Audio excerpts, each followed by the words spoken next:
தொடர்ச்சியாக பார்த்தீங்கன்னா தாவேக மதுரை வந்து தமிழகத்துக்கு 2வது கேபிட்டலாக மாறுற அளவுக்கு ஒரு பேச்சு. கோயம்புத்தூர் தான் அது வந்து இப்போ இது வந்து நீங்கள் இந்த ஜென்ரேஷன் நீங்கள் 2K இல்லையா, அது இப்போ கோயம்புத்தூர் வந்து கொங்கு மண்டலமாவோ இல்லை தட்சிண தமிழகமாவோ பிரிக்கிறதுக்கான பேச்சு நடந்தது.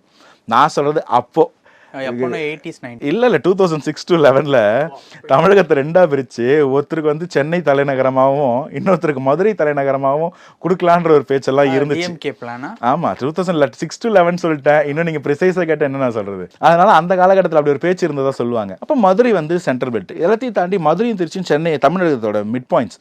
நீங்கள் எங்கேருந்து வரனாலும் ஒரே டைம் தான் ஆகும். நீங்கள் கோயம்புத்தூர்லேருந்து வரனாலும் 6 மணி நேரம் ஆகும், சென்னையிலேருந்து மதுரை போகலாம் 6 மணி நேரம் ஆகும், தஞ்சாவூர்லேருந்து மதுரை வரணும் 6 மணி நேரத்துக்கு வந்துடலாம். ஸோ அது மதுரையும் திருச்சி அந்த மாதிரி ஒரு சென்டர் பாயிண்ட்டு.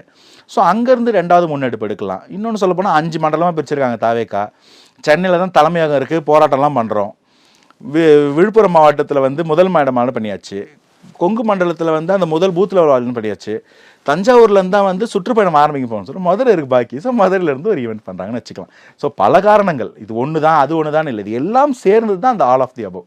ஸோ அந்த இடத்துக்கு ஒரு தேவை இருக்குது. இதெல்லாத்தையும் தாண்டி நான் ஒரு கேள்வி கேட்குறேன், why Madurai, why not Madurai? நல்லா தானே இருக்குது. மதுரைன்னு சொன்னாலே சென்னையெல்லாம் கூட நிறைய தாண்டிட்டோம். ஆனால் மதுரை இன்றைக்கி போனாலும் ஒரு மண் வாசனை இருக்கும். நம்ம தாத்தா இருந்தால் என்ன சாப்பிட்ருப்பாரு, எப்படி வாழ்ந்துருப்பான்றது நம்ம பார்க்க முடியும். இன்றைக்கி போனாலும் மலை கோனார் சந்தனைக்கு வணக்கம். இப்போ மதுரைக்குள்ளே போகிறது ஒரு நாள்.